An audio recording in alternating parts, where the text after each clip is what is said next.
the soil. It does not know it is destined to become a tree. Yet something deep within whispers, grow. That is how your spiritual awakening begins, quietly, softly, without fanfare. My dear one, I've walked this sacred path for many decades. And today, I wish to walk beside you step by step, as we explore the 12 stages of spiritual awakening, not from a textbook, but from the gentle pages of my own lived experience. This journey is not linear, it is not a staircase but a spiral. You may return to the same point again and again, each time with deeper clarity. Let us begin. Stage 1. The restlessness of the soul. You feel at first as a discomfort. You look around your life and wonder, is this all? The job, the routine, the people. You're there but not fully alive. You may find yourself crying for no reason or smiling when you're alone. That restlessness is sacred. Do not numb it. It is the whisper of your soul, begging you to awaken from the illusion of ordinary life. When I was younger, I sat in a bustling city, surrounded by people, yet profoundly alone, and one day, I heard the birds more clearly than the traffic. That was the first sign my awareness was shifting. Stage 2. The cracking open. Something happens. A heartbreak, a loss, a betrayal, or sometimes a profound moment of beauty. The old identity begins to crack. You see yourself not as who you were told to be, but as a mystery unraveling. I remember losing someone I loved dearly. It felt like a piece of my world shattered, but in that brokenness, light poured through the cracks. This stage is painful, but do not resist it. It is the fire that melts the mask. Stage 3. The search for meaning. You begin to read, to watch videos like this, to meditate, to ask big questions. Who am I? Why am I here? Is there something more? You are no longer satisfied with small talk. You crave depth. This is when many seek spiritual teachers, or in some cases, stumble upon them by accident or by divine timing. One of my first teachers was not a monk. It was an old woman who cleaned the temple floors in silence. She told me, you cannot clean your spirit if you avoid your shadows. Stage 4. The ego's resistancia. Here comes the struggle. The ego does not like change. It will whisper, go back, be normal, you're overthinking. You may even feel depressed or isolated. Friends might not understand you anymore. But let me tell you, beloved soul, this is the test. The deeper the awakening, the louder the resistance. I once left the monastery after my first year. I told myself I was foolish for believing in stillness, but the silence followed me. And eventually, I returned not out of fear, but out of love. Stage 5. The practice of stillness. You discover meditation, silence, breath. Now, you don't just talk about awareness, you live it. You become sensitive to energy. You know when someone's words don't match their vibration. Stillness becomes your anchor in a chaotic world. Even when storms rage, you learn to sit and watch your thoughts pass like clouds. In the monastery, we sit in silence for hours. Not to escape but to witness. When the noise settles, the truth rises. Stage 6. The dark night of the soul. This is not poetic. This is real. It is the stage where you feel abandoned by God, by the universe, even by yourself. It may feel as though everything is being taken from you, because it is, but not out of cruelty. You're being stripped bare so your true self can emerge. I once spent 21 days in solitude in a cave, facing my shadows, my regrets, my past. I cried, I screamed, I sat in silence until the silence wept with me. And on the final day, I heard nothing but a single phrase: you are not broken, you are becoming. If you are going through this stage now, please listen to me closely. You are not alone. What feels like the end is often the beginning. Take a breath. Let's sit in silence for a few seconds together. 5 seconds of silence. You're doing beautifully. This path is not about perfection, it's about presence. Now, you've walked with me through the first 6 stages, but the journey continues, and so must we.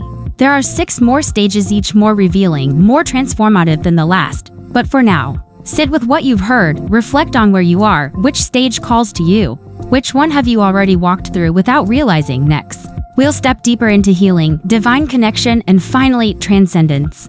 But that, dear soul, will be on the next page of our sacred conversation. Until then, keep breathing, keep listening, and know the light you are seeking is already within you. Welcome back, dear one. Thank you for walking with me so far. So many turn away when the road becomes quiet, but you stayed, and that says everything. We've walked through 6 powerful stages of awakening together. And now, the path begins to open more clearly. The storms have softened. The noise has begun to fade, and what remains is the beginning of your sacred alignment.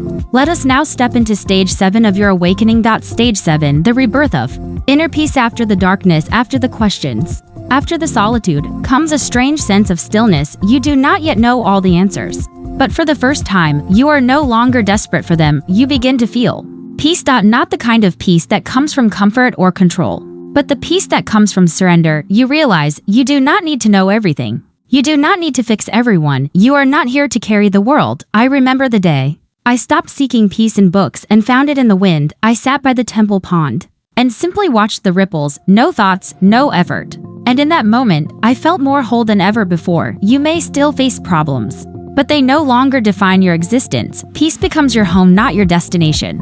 Stage 8, the awakening of compassion. When you begin to understand your own suffering, you stop judging the suffering of others. This is when the heart truly opens, not just in theory, but in practice. You look at the people who once hurt you and feel not bitterness, but understanding. You begin to see others not as enemies, but as mirrors, each one carrying their own wounds, each one unknowingly teaching you something sacred. During my 8th year in the monastery, I met a man who had once tried to ruin my teacher's name. Rather than reject him, my teacher offered him tea. They sat in silence, no accusations, no debates, just presence. Later I asked, "Why did you not confront him?" He replied, "I did, with my calm." Compassion is not weakness, my friend. It is the ultimate strength. It does not mean you allow harm, but it means you do not feed the cycle of harm. You become a space of healing. Stage 9, the return to simplicity. This is one of the most beautiful and most misunderstood stages. You begin to strip away the unnecessary. Your spiritual ego begins to dissolve. You don't need to show others you're awakened. You don't need crystals on every shelf or mantras in every conversation. Your life becomes simple, not out of lack, but out of clarity. You rediscover the beauty in small things, the taste of warm tea, the feel of bare feet on soil, the joy in just breathing. You no longer chase enlightenment. You live it, quietly, naturally, without needing applause. In this stage, you stop needing to explain your awakening to others. You realize the tree does not explain itself to the forest. It just grows, and that is enough. I remember an elder monk who wore the same faded robe for 20 years. He never gave a single sermon, but his silence healed more people than 1,000 words ever could. Why? Because his very presence was truth. You become that presence. Simplicity becomes your sacred offering to the world. And now, dear one, you have walked through 9 powerful transformations. Each one not just a lesson, but a shift in being, a sacred unfolding of who you truly are. But we are not done, not yet. There are 3 more stages, 3 final gates that open the path to divine embodiment. These stages are not for the mind to understand, but for the soul to experience. In the next part of our journey, you will learn how to integrate your light, embody your sacred self, and merge with the flow of the cosmos. But until then, I leave you with this thought. You are not a seeker. You are the space where truth remembers itself. Breathe into that, and when you're ready, return. I'll be waiting for you. You've returned. And you've come far, far enough to begin feeling not just who you are, but who you've always been. 9 sacred stages behind us. But now we reach the threshold of the final 3. The culmination of your journey inward, not a destination, but a return. Let us walk together into the last stages of awakening. Stage 10, embodiment of the higher self. At this point, your awakening becomes less about what you believe and more about how you live. You no longer think of love, you become love. You no longer discuss presence, you radiate presence. You become aware that your thoughts are tools, not truths. Your identity becomes fluid, light. You're not trying to be spiritual anymore. You're just being quiet, rooted, real. When I was a younger monk, I tried to show others how awakened I was. I used words like vibration and alignment in every conversation. But one day, an elder placed a cup of tea in front of me and said, "Pour less into others. Drink more." That moment changed everything. I stopped performing. I started embodying. The world will test you, yes, but you stop reacting with fear, you respond with presence. And presence is where your higher self lives, always. Stage 11. Unity consciousness. No, dear one, the veil between you and the world begins to dissolve. You feel connected to all things, not intellectually, but deeply, vibrantly. You look at a stranger and see yourself. You look at the stars and feel your own heartbeat echoing in their glow, even in suffering. You no longer feel isolated because you know all beings are rising together. This is not fantasy, it is realization. The river is not separate from the ocean, and you are not separate from life. There was a moment years ago when I sat in meditation and heard a child crying in the village. I had never met the child, but my eyes filled with tears, not from sorrow, but from the recognition that her cry was mine. Her pain was my own. This is unity, the dissolving of the illusion of separateness. You no longer ask, "What do I want?" You ask, "What serves the whole?" At this stage, your life becomes an offering. Every action, a silent prayer of harmony. Stage 12, return to the divine flow. And now, we arrive not at the end, but at the beginning of true life. The final stage is not something you reach, it is something you remember. You remember that all you sought was never outside you, the divine was never far away, it was you, it is you. You no longer strive, you no longer cling, you flow like a river. Guided by the invisible hand of spirit, your ego becomes a servant, not a master. You release control, you trust, and in that trust, miracles unfold, the birds begin to sing with you. The winds seem to answer your prayers. Not because you command nature, but because you've merged with it. This is the return, the full circle. The place where the seeker becomes the sage, and the sage becomes the silence. I once asked my teacher, what is the purpose of all this awakening? He looked at the sky and whispered, to remember that you are the sky, and so, beloved listener, if you feel lighter, more present, more awake, then the journey is working through you. You have walked with me through all 12 stages. But know this awakening is not a staircase, it is a spiral. You will revisit each stage again and again with more depth, more softness, and more clarity each time. This is not a checklist. It is a rhythm, a song your soul has always known. And now, you remember the melody. You are not behind, you are not lost. You are exactly where you are meant to be, in breath, in being, in beauty. But dear one, this is only the beginning. There is more to say, more to feel, more to awaken. So in the next part of our journey together, we will explore how to live this awakening in the real world, with family, in hardship, in society. In moments of joy and moments of chaos, we will speak of integration, of how to carry your stillness through the noise, and how to serve without losing yourself. When you're ready, return and we'll continue. I'll be here, it's under the same sky, awaiting your next breath. You've returned, and I see it in your eyes. The quiet clarity of someone who has tasted the truth. But now comes a different challenge. Not to awaken, but to remain awake, in a world that constantly sings the lullaby of distraction. The mountain was sacred, yes, but can you carry that same presence into the marketplace? This, dear one, is the fourth part of our journey: integration, the art of living your spiritual truth.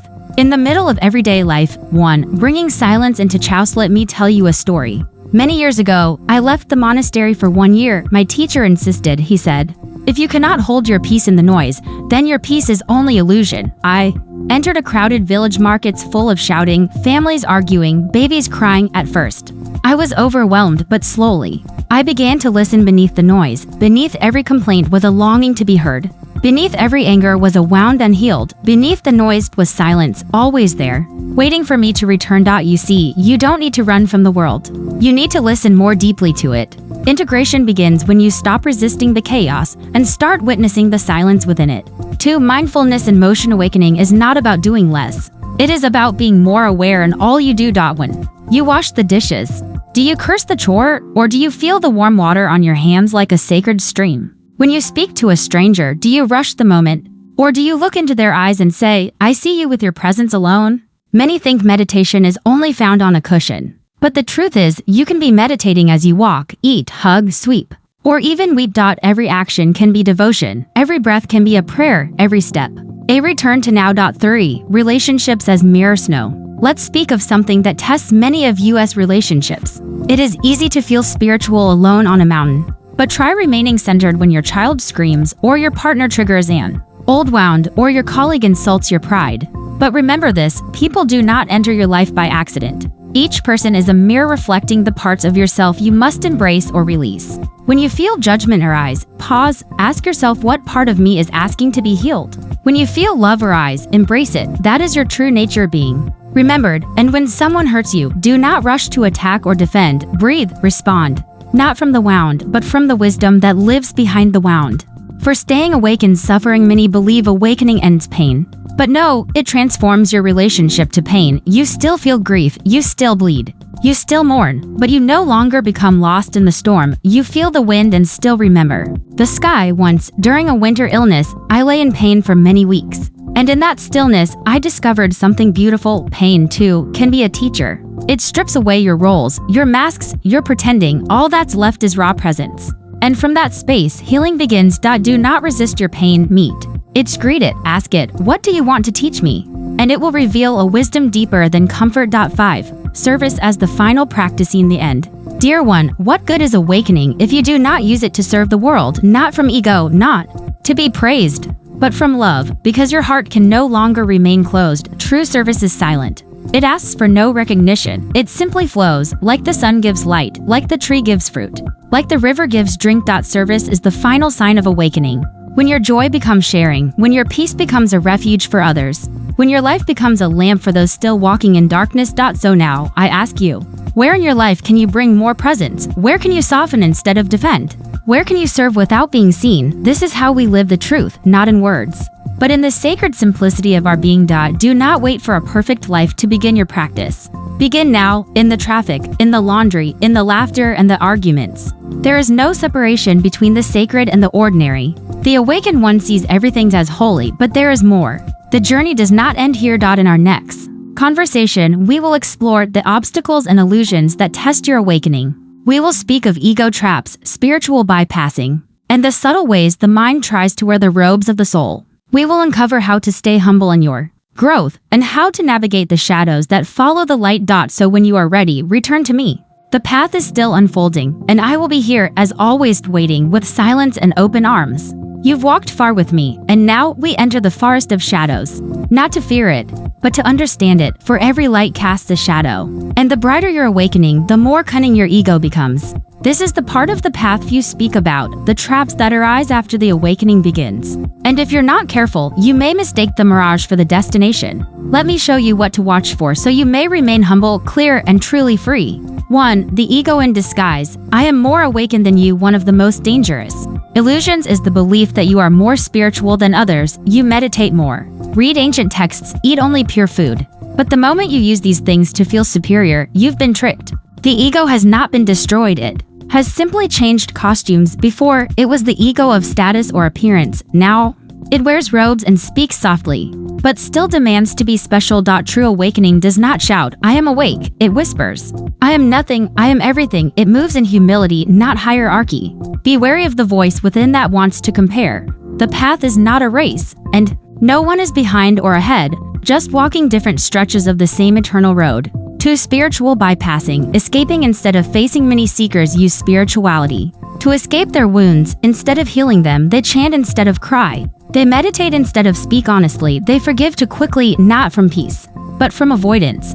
But listen carefully, avoidance is not awakening. A monk once came to my teacher and said, Master, I feel only light, no sadness, no fear. My teacher replied, then go back, you have missed something. Real growth feels like breaking and blooming. You must feel the grief, touch the pain, tend to the old wounds with honesty and tenderness. Only then can your light shine without shadows. 3. The addiction to bliss. Seekers chase enlightenment the way others chase wealth, always seeking the next high, the next mystical experience. They become addicted to ecstasy and resist the mundane, the ordinary, the still. But true awakening is not constant bliss. It is deep presence, whether in joy or in sorrow. Sometimes the most spiritual moment is not a vision under the stars, but sitting silently with someone in grief, saying nothing and just being. Chasing bliss is still chasing, let it go. Instead, rest, here, now. 4. The voice of the inner critic. As the ego dissolves, a new voice sometimes appears, one that says, you are not pure enough. You still feel anger, so you have failed. You should be farther by now. But this too is the ego, now disguised as your inner critic.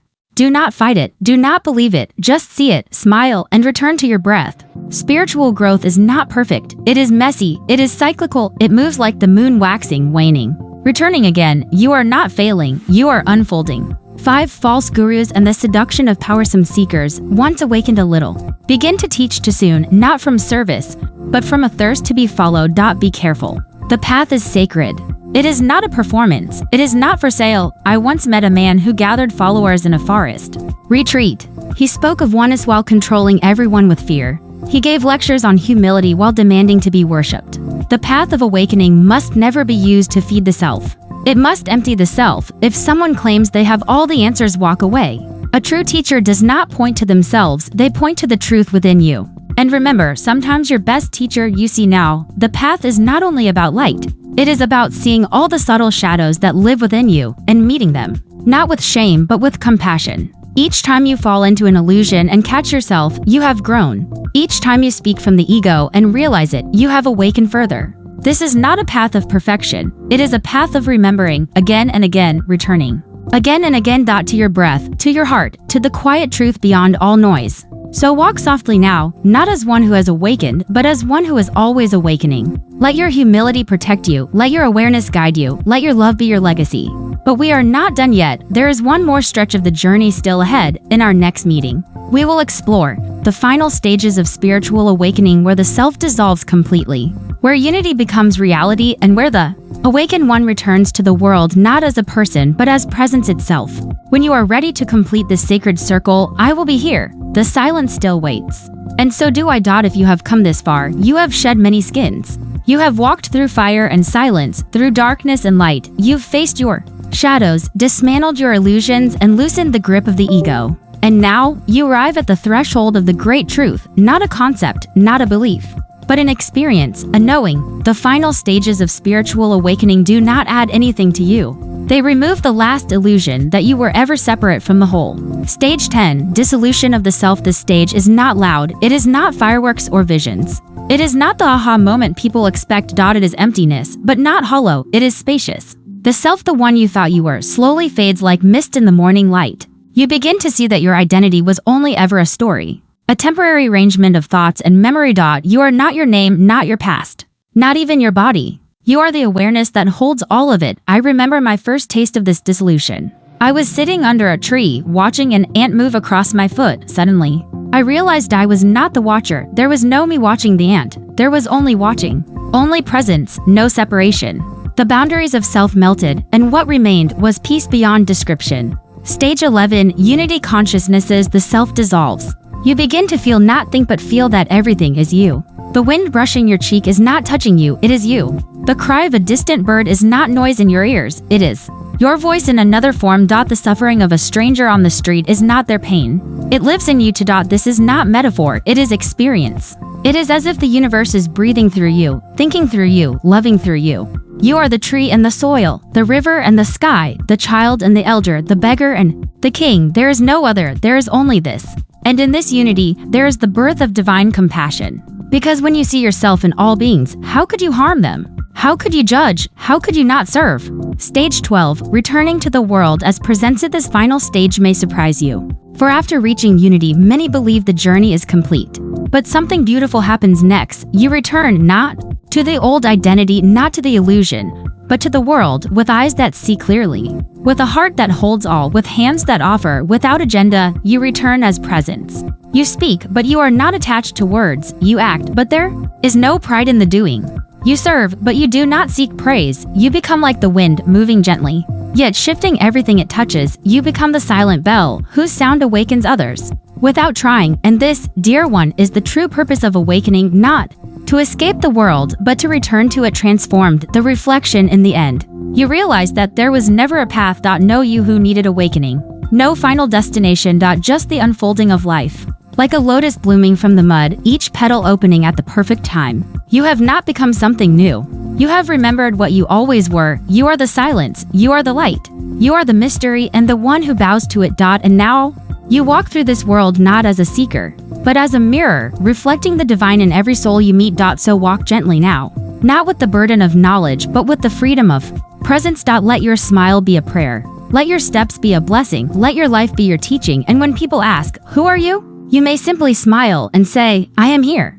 Many believe awakening is a destination, an achievement to be reached and then celebrated forever, but true awakening is not a trophy for the ego to polish. It is a dissolving of ego entirely, a returning to the rhythm of the earth, the silence of the stars, the breath of the eternal now. And from this stillness, life continues, simple, grounded, beautiful. You still eat, you still walk, you still love, but now each act becomes sacred, each moment becomes complete. Let us now speak not of stages, but of the space between stages, the space where awakening is no longer a journey, but a natural way of being. The humble return, becoming nobody after the final recognition of unity.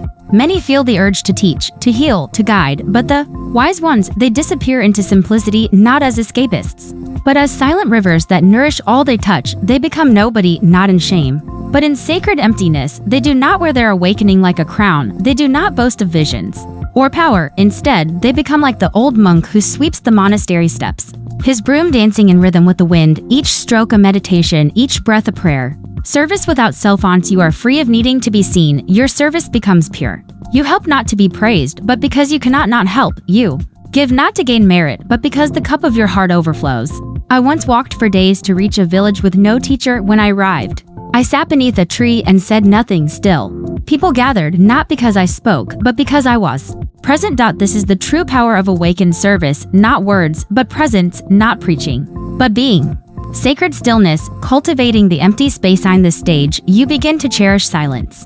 Not as an escape, but as your home. The noise of the world no longer draws you in. You can hear it, yes, but you are no longer of it. You sit often, without needing to think. You listen without needing to speak. You breathe without needing to become. You are at peace with being, and yet, from this stillness, wisdom continues to arise. Not as effort, but as grace, like a mountain spring that flows without asking permission. This is what it means to be truly free, to rest in the core of your being, without resisting anything and without needing anything. Integration, the bridge between the sacred and the ordinary. So, how do we live this awakening? Not in robes or rituals alone, but in the everyday. When you speak with your children, can you be fully there?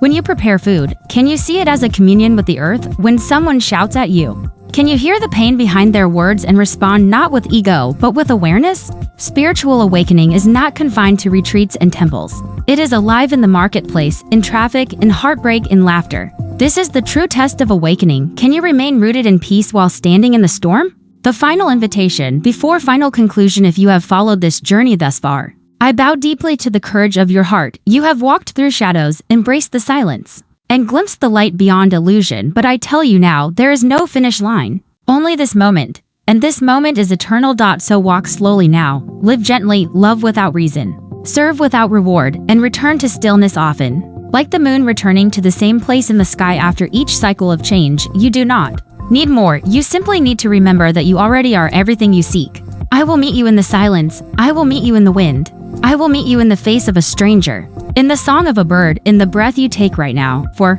we are not separate. We never were. We are one, and we are here. And soon, we will close this sacred circle together. So, dear one, here we are at the end of this path, and yet, as with all true spiritual journeys, what ends is only the beginning. Wearing a different face, you have walked through 12 sacred stages. From the restless whispers of the soul's first awakening, to the silence of integration where nothing more needs to be said. You have crossed valleys of doubt, climbed peaks of realization, and sat with the stillness of your own heart. And now, in this moment, you are not just watching this path, you are the path. Final conclusion. Looking back, seeing clear. Do you remember the first flicker of discomfort in your ordinary life? The way certain things stopped making sense, that was the first door. And you walked through it. You asked questions others were too afraid to ask. You sat in silence while the world raced around you. You faced your own pain, your own illusions, your own shadows. Many turn back when the light begins to crack the shell, but you did not. You stayed, you grew, you surrendered, and that is awakening. Not some mystical event, but a quiet, courageous willingness to see, to live truthfully, to love fully, to die to ego again and again. The death that brings life. You may have noticed by now, spiritual awakening is not always pleasant. It is the unraveling of false identity. It is the death of who you thought you were, so that who you truly are may be revealed. You are not your name, not your story, not your mistakes, not even your spiritual accomplishments. You are the awareness behind it all, the stillness that sees, the light that shines regardless of weather, the love that never leaves. This realization changes everything. Not by giving you new beliefs, but by dissolving the need for belief at all. You now rest in knowing, not as information, but as being, a blessing before you go. Let me leave you with this blessing. Not from me, but from the source we both share, the one that breathes through this very moment. May you walk in peace, even when the path is unclear. May you trust the silence, even when the noise tries to return. May you serve with love, without needing reward. May you remember who you are, especially when the world forgets. And may your awakening never become pride, but always remain humility in motion. For those who are truly awake, do not shout. They listen, they love, they are. The final circle. No, we close this sacred circle not to end, but to let it echo through your life. The monk you've listened to is but a mirror of the monk that lives inside you. When you sit in silence, you'll hear this voice again. When you look at a stranger with compassion, you'll feel this presence again. When you choose peace instead of reaction, the path will open under your feet again. You are no longer seeking. You are simply remembering. And now, I return to the silence, where I came from, where I remain, where I will meet you again, not in form, but in the still space between each breath. Until then, walk gently, speak kindly, live consciously. and love endlessly. The awakened world needs no announcement, only your presence. Namaste, dear soul. You are home now.